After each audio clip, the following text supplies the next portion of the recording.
At 18, my mom made me cancel my birthday because my brother felt left out. So I left, started from nothing, and built a real life.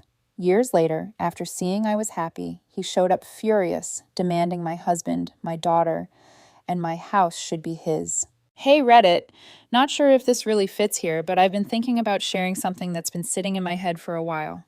It's about what happened when I turned 18, or more accurately, what didn't happen, and how that one night ended up changing everything about my life and my family.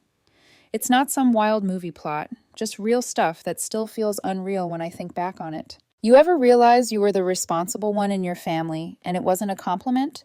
That's basically my childhood summed up. My dad bailed when I was 6. My little brother Seth was 4, so he doesn't even remember having a dad. I do, though. I remember the sound of the front door slamming and my mom saying he'll come back when he calms down. Spoiler, he never did. After that, my mom started calling me the woman of the house, which apparently meant doing chores, being quiet, and not getting in her way while she spoiled Seth into a miniature dictator. Everything was, he's just sensitive, or, you know how Seth gets. I was told to be mature more times than I was told, good job. I remember one Christmas when I was 9. Grandpa had mailed us gifts. One for me, one for Seth. Mine was this cool RC truck I'd wanted for months. Seth got some superhero action figure he'd been begging for. It was perfect for like 3 minutes. Then Seth saw my truck and decided he wanted it. He started wailing, full meltdown mode. Mom rushed in like someone died. Seth, sweetie, what's wrong? I want Frances's toy. She got the better one. I said no, obviously. Grandpa got us both what we asked for, but Mom gave me that look, the one that always meant I was about to lose something. Frances, honey, can you just share? Be mature. No, Mom, it's mine. He got his. Then Seth screamed louder, and that was it. She snatched it from my hands and shoved it at him. Here, fine, Seth, take it. Frances, stop being selfish. I remember standing there holding nothing, watching my brother play with both toys. I asked if I could at least have Seth's, since he clearly didn't need two. Seth burst into fake tears again. Mom said I was starting drama and sent me to my room. That's when I learned that in our house, peace always came before fairness. Fast forward 9 years. I'm 18 now, and apparently nothing's changed. It's the night before my birthday. I'd picked up an extra shift at the auto shop to pay for a small chocolate cake and a cheap pizza. Nothing fancy, just something that felt like mine. I walked in with the box, feeling weirdly proud of myself. Seth's on the couch, glued to his phone. What's that? My cake, I said. He frowned, like I'd just insulted him. You're really doing all that for yourself? Yeah, crazy concept, right? Celebrating my birthday. He rolled his eyes. It's not fair. You always get to do everything first. Seth, it's called being born 2 years earlier. That set him off. It's just stupid that you get to be an adult before me. Mom!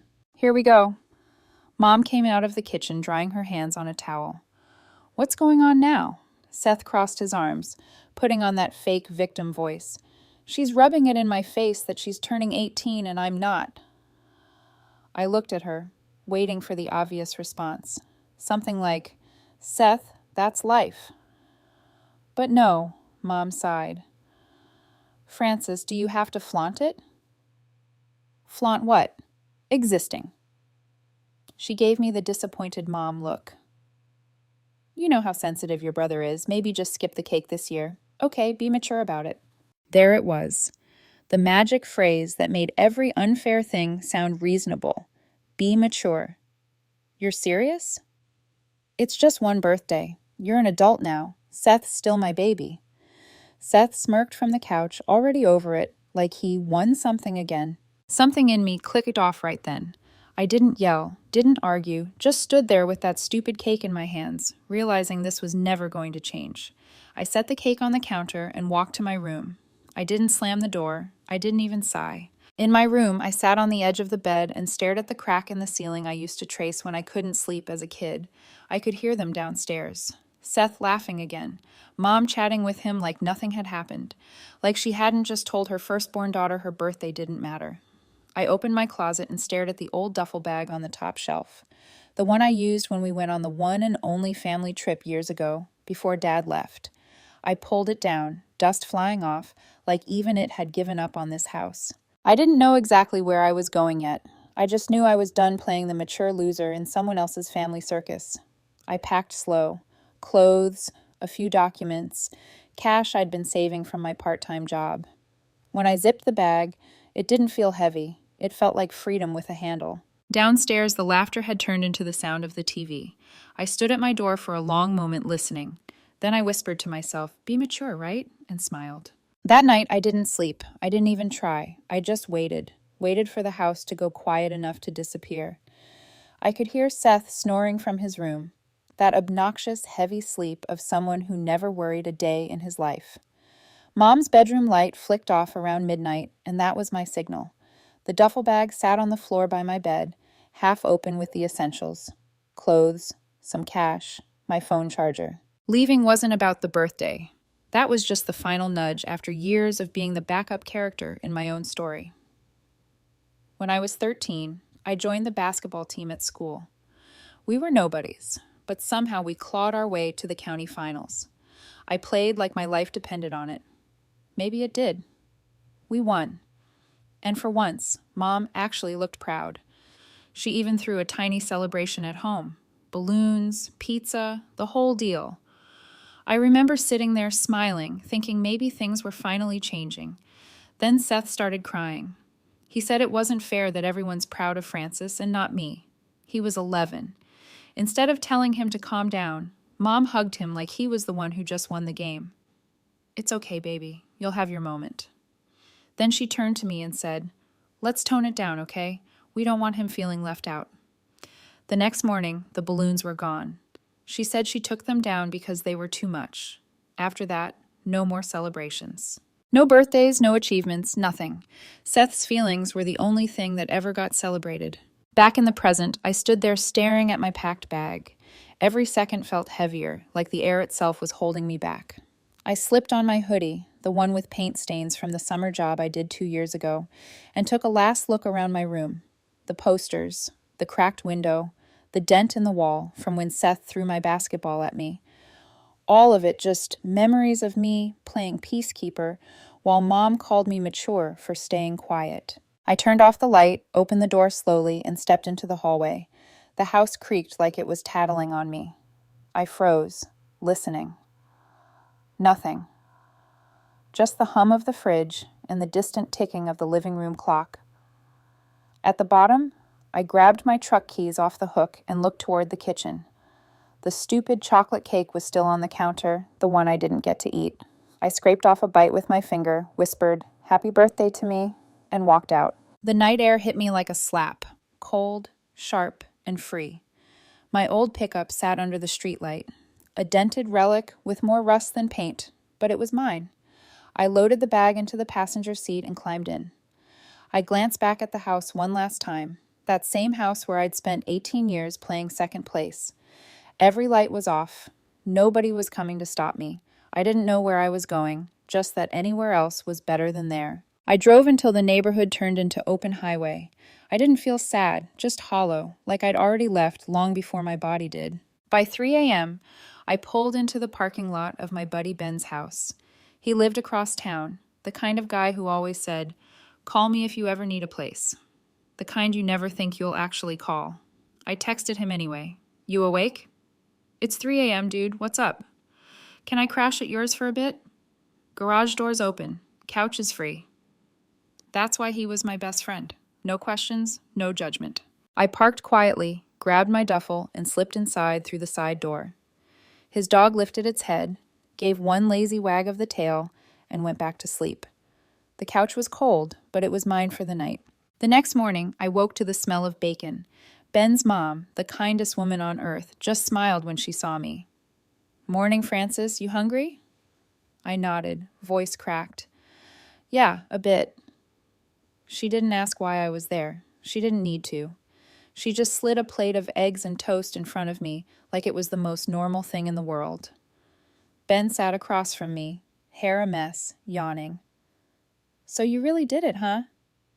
"Yeah," I said, chewing slowly. "Guess I finally grew up." He grinned. "About time." For the first time in years, I laughed. Not out of sarcasm, not to deflect, just a real laugh. It felt strange, like remembering a language I'd forgotten. There was guilt, yeah, but there was peace too. Nobody was calling me selfish for existing. Nobody was asking me to be mature, just quiet, freedom, and breakfast that actually tasted like it belonged to me. That was the first real meal of my life, and I didn't even realize it yet. I stayed on Ben's couch for a week before I found a room for rent through one of his relatives. The place was basically a walk-in closet with a sink that dripped and a mattress that smelled faintly of wet cardboard. But it had a door that locked, and that was enough.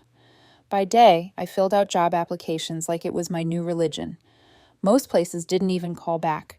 Finally, one warehouse on the industrial side of town said they needed a woman for graveyard shifts, moving boxes, loading pallets, the usual grunt work. The pay was garbage, but I didn't hesitate. They said I could start the next night. That first shift nearly killed me. 12 hours of nonstop lifting, carrying, stacking, sweating under buzzing fluorescent lights. The air smelled like oil and dust. My hands were raw by the time I clocked out. But when the supervisor handed me that first crumpled check a week later, even if it wasn't much, I felt something I'd never felt before. Pride. Every dollar was mine. No one could pain it or guilt me for earning it. Nights blurred into weeks. My room became a routine. Instant noodles, cold showers, the hum of the mini fan that worked only on its medium setting. Sometimes I'd stare at the ceiling thinking about how weirdly peaceful it was, even with nothing around me. No yelling, no guilt trips, no walking on eggshells so Seth didn't cry.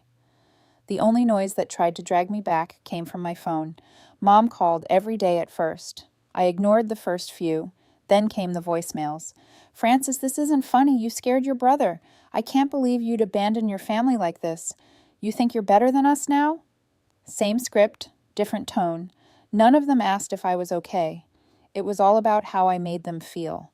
Eventually, the calls slowed, then stopped. I waited a few days, expecting another round of guilt, but silence was all I got. That's when it clicked. They never really wanted me there. They just wanted control. Winter rolled in faster than I expected. I didn't own a proper coat, so I layered hoodies like armor and kept working through the cold. The warehouse heaters barely worked, and some nights, the only thing keeping me warm was adrenaline and bad coffee. One morning around 4 a.m., I was heading home after a shift when my truck sputtered and died at a stoplight. I tried restarting it. Nothing. The engine just coughed and gave up like it was tired too. I sat there for a minute, fog from my breath clouding the windshield, and pulled out my phone. My thumb hovered over Mom's number. I hadn't called her in months. For a second, I imagined her answering. Dramatic sigh, fake worry, then the inevitable, "See what happens when you try to do everything on your own?" That was enough. I dropped my phone on the seat, stepped out, and started walking. 5 miles in freezing air. My breath came out in clouds, and the tips of my fingers went numb. My shoes were soaked from the slush, and every few minutes I told myself I'd stop at the next gas station. But I didn't. I kept walking. Somewhere between mile 2 and 3, my anger turned into focus. Each step felt like me hammering that promise deeper into my bones. I'd never go back, not even for help, not even to prove a point, just never again. By the time I reached my apartment, the sun was coming up. I collapsed onto the mattress and stared at the ceiling. My whole body ached. But I wasn't mad. I was proud. Proud that I didn't fold the second life got hard. Proud that I walked every damn mile instead of crawling back. That morning, I skipped sleep and went straight to the library. I used one of their ancient computers to sign up for community college night classes. I didn't know what I wanted to major in. I just knew I wanted to keep moving forward. The next few months were a blur of exhaustion and progress.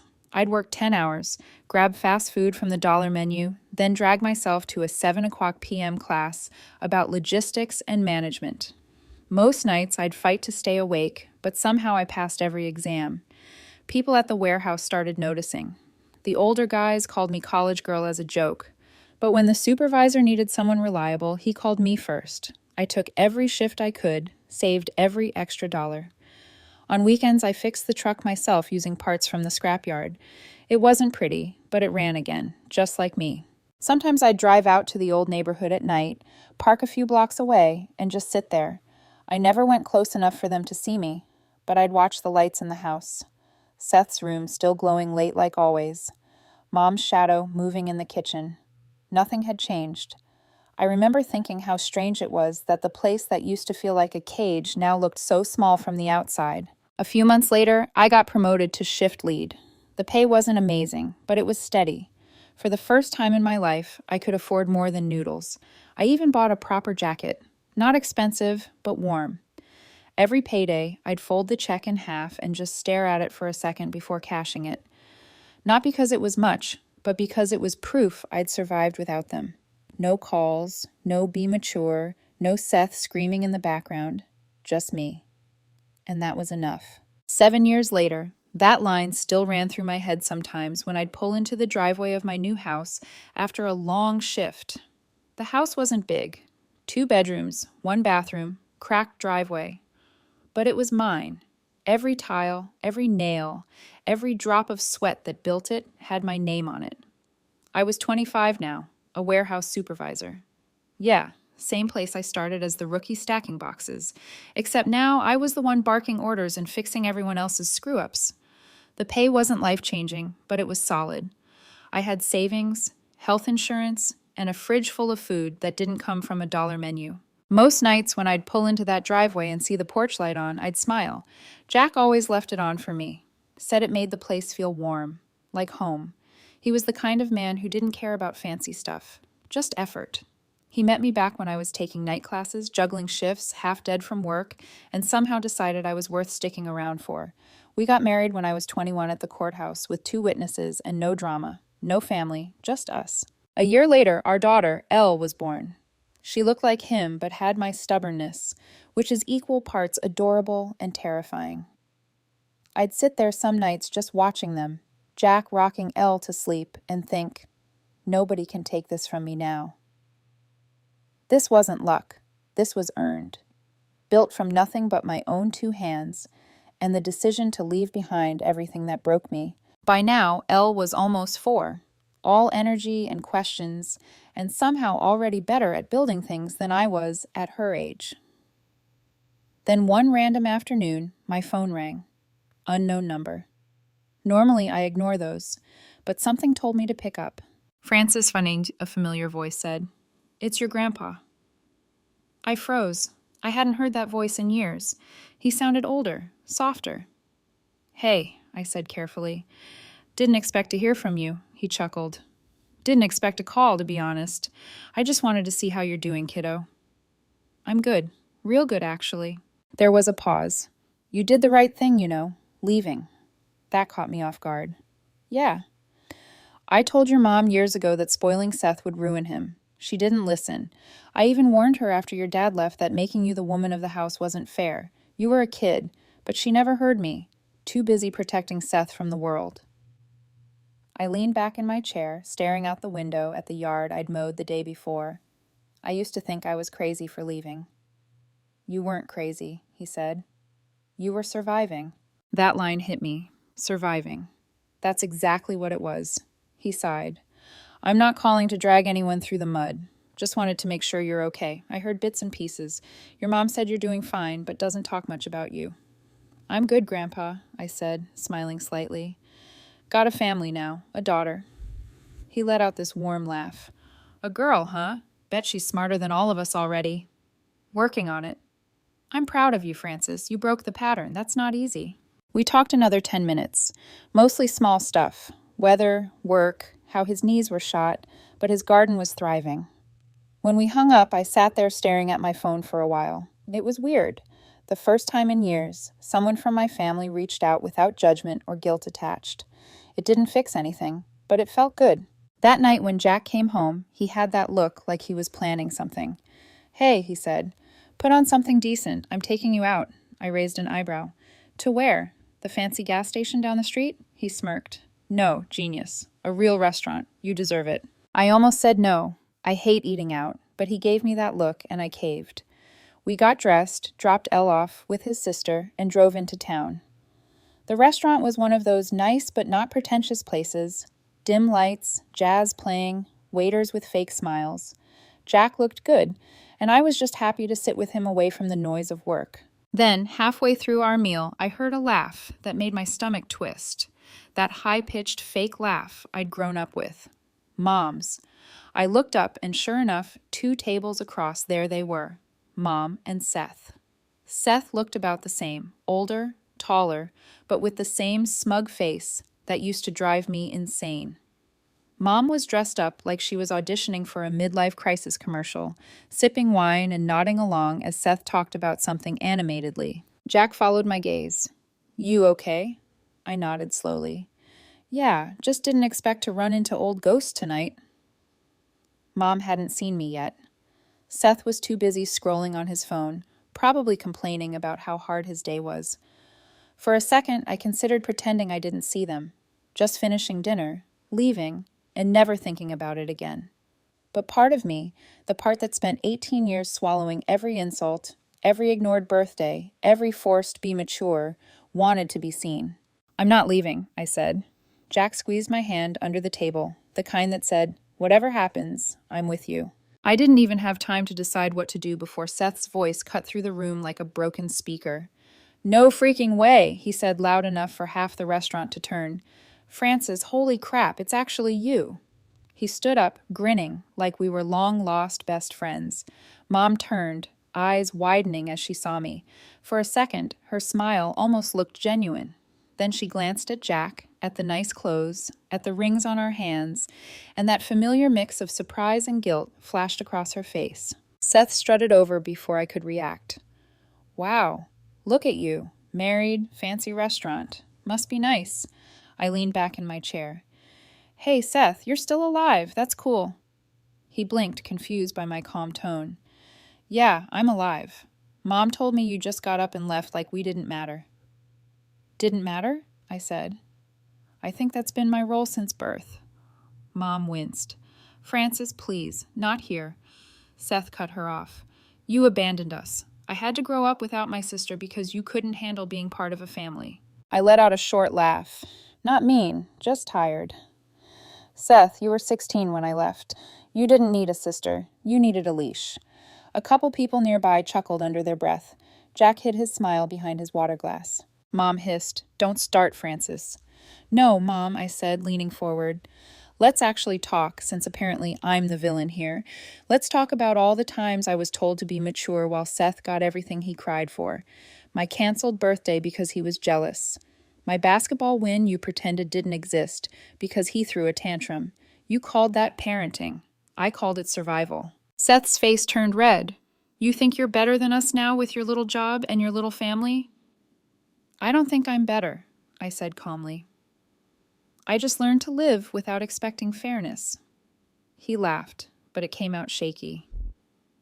"You think you can just run away and get rewarded for it?" "Funny," I said. "You think you can sit on your mom's couch for 20 years and get rewarded for it?" His jaw tightened. The table next to us had gone completely silent. Then Seth leaned forward, eyes wild. "I want what you have," he said, voice rising. "You don't deserve it. I want your life. The husband, the daughter, the house, all of it should have been mine." He leaned toward Jack. "You don't want to stay with this loser. Come with me." The words hung there like poison. Even Mom looked stunned. Jack's hand froze in midair. The whole restaurant went quiet except for the low hum of background music. I stood up slowly, chair scraping against the floor. "You want my life, Seth?" I asked quietly. He looked smug, thinking I was about to back down. "Yeah, why should you get it? You left. You don't deserve the good ending." Something in me settled. Not anger, finality. I stepped in close enough for him to see how calm my face was. "Listen to me, Seth. You don't deserve anything because you don't build anything. You whine, you take, you throw tantrums, and you expect the world to bend. You're not a victim. You're just lazy." His eyes went wide. His hands froze midair. "You want a life like mine? Earn it. Stop being a boy. Stop blaming everyone else. And for once in your life, act like you're older than 12. He stumbled back into the table behind him. A couple glasses clinked. A waiter gasped. Seth stood there pale, humiliated, breathing like he'd just run a mile. Mom's voice shook. "Francis, No, Mom, I said, turning to her. You made him this way. You spent years protecting him from consequences, and now look at him. A grown man who thinks he's owed everything. You thought you were being a good mom, but you just broke us both in different ways. For once, she didn't argue. She just looked down, hands trembling, eyes glossy. Maybe she finally saw it. Not the yelling, not the drama, just the truth sitting there between us. Seth muttered something under his breath, then turned and walked out, shoulders slumped. The same way he used to waddle off after losing a toy as a kid. Some things never change. Mom sat back down at her table, quiet. After a long pause, she reached into her purse and pulled out a small folded piece of paper. She walked over, eyes red but steady, and placed it in front of me. My new number, she said softly. If you ever want to talk, not for him, for me. I stared at it for a second, then nodded once. Take care of yourself, Mom. Jack reached across the table, his voice low. You okay? I exhaled.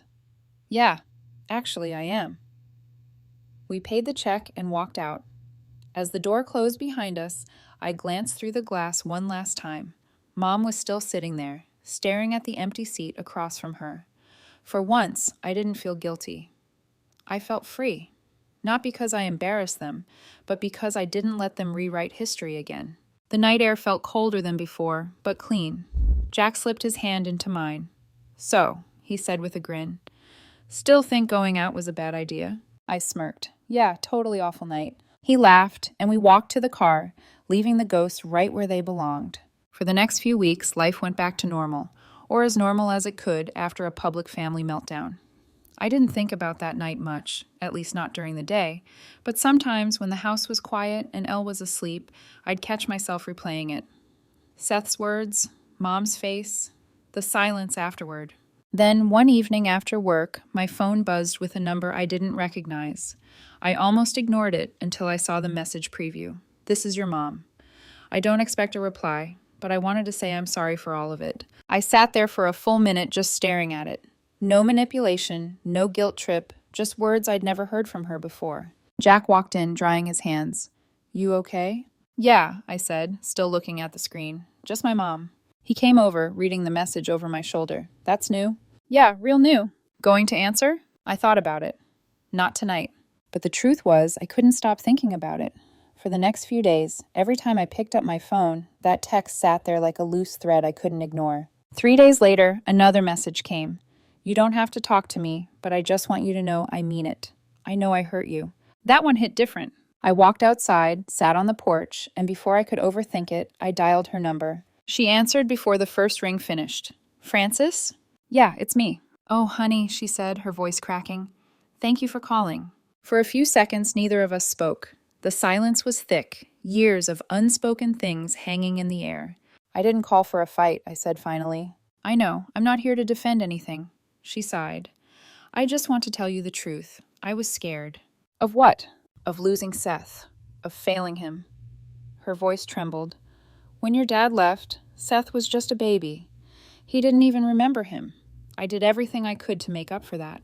And somewhere along the way, I forgot that I had 2 children, not 1. I stayed quiet. I told myself you were strong, she went on, that you didn't need as much attention, that you'd be fine no matter what I did. And that wasn't fair. I made you carry everything so Seth wouldn't have to carry anything. I leaned back against the porch railing, staring at the sunset.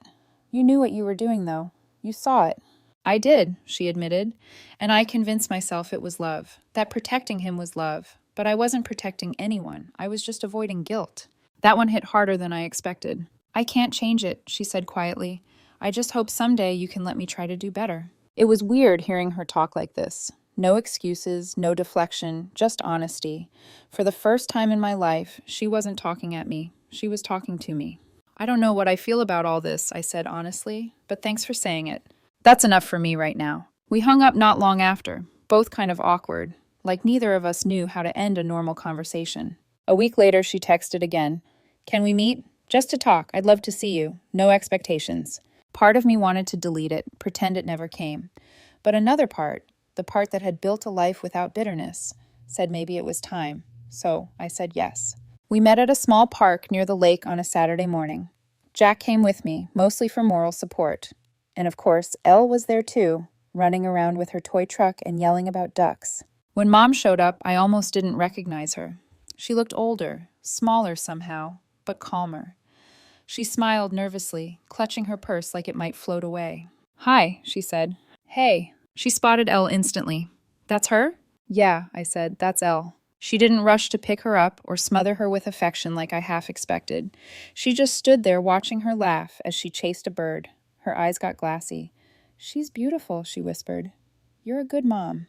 "Trying to be," I said. We sat on a bench, awkward silence stretching between us. Jack wandered off with Elle, giving us space. "I've thought about this moment a lot," Mom said after a while. "What I'd say, how you'd react. But I think I just want to sit here for a bit." "That's fine." She nodded, exhaling slowly. "When I saw you at the restaurant, I realized something." "What's that?" "Seth's not the only one I failed. I failed myself too. I spent so long trying to fix what your dad broke that I didn't notice I was breaking you." I didn't know what to say to that. We sat in silence again. Elle came running up, holding a leaf like it was gold. "Mommy, look!" I smiled, took it from her, and ruffled her hair. "That's a good one, Bug." Mom watched us, her expression soft but heavy. "You're really happy, aren't you?" "Yeah," I said, "I am." She smiled faintly. "That makes me happy too." We didn't hug, we didn't cry. When it was time to go, she just said, "Thank you for letting me see you." I nodded. "Take care, Mom." As I buckled Elle into her car seat, I caught her watching us from the bench, hands folded, shoulders shaking a little. Driving home, Jack asked quietly, "How do you feel?" I thought for a long moment. "Lighter," I said finally. "Not fixed, just lighter." He smiled. "That's a start." And maybe it was. For the first time, I didn't feel angry. I didn't feel owed. I didn't feel like that kid who got her Christmas gift stolen. I just felt done carrying the weight. That feeling didn't fade. It grew over the next year. Life didn't magically fix itself, but it got steadier, quieter, realer. Mom started proving she meant what she said. She didn't smother, didn't push, didn't try to rewrite the past. She just showed up when she said she would. Sometimes she'd text, thinking of Elle, or ask if she could stop by to drop off something small, a kid's book or cookies she baked. She told me she started therapy, and I believed her. She never bragged about it, never used it as a weapon to prove she was better. She just talked like a human being for once. And when she came over, she followed every rule we set. No guilt trips, no bringing up Seth unless I asked. Meanwhile, Seth, well, his world didn't fare as well. Grandpa called once and told me he'd moved back in with Mom for a while. Burned through jobs like they were napkins. Got fired twice. Argued with neighbors. Still thought everyone was against him. I didn't feel joy hearing it. Just a quiet confirmation. I'd been right to walk away. Some people never grow until they run out of enablers. Mom eventually made him move out again. She said she couldn't keep cleaning up his messes. Hearing her say that felt surreal, like she'd finally seen the mess she helped create. A few months later, she came to Elle's 5th birthday. She didn't try to play Grandmother of the Year. She stood in the background, took pictures, laughed at Elle's goofy dance moves, and handed her a small box wrapped in brown paper. Inside was a tiny wooden truck, hand-carved, painted blue. "Made it myself," she said. Figured she might like something simple. Elle hugged it like treasure. "Thanks, Nana." The word caught Mom off guard. Her eyes watered, but she didn't make it dramatic. She just smiled and whispered, "You're welcome, sweetheart." That night, after everyone left, I sat outside while Jack cleaned up the last of the cake plates. The yard was quiet, except for the sound of Elle laughing inside, probably still playing with that wooden truck. I thought about everything. That Christmas years ago, the basketball trophy I never got to celebrate, the night I walked out with nothing but a duffel bag and a stubborn heart. It all led here. Jack came out, sat beside me, and leaned his head on my shoulder. "She had a good birthday," he said. "Yeah," I said, "she did. Mom wasn't perfect, but she was trying. And Seth, maybe one day he'd get tired of crashing and start building. Either way, it wasn't my job to save him. This life, the small house, the laughter, the quiet, it was mine. Earned, not inherited. As I stood to go back inside, I looked at Jack and said, "You know, I didn't walk out to hurt them."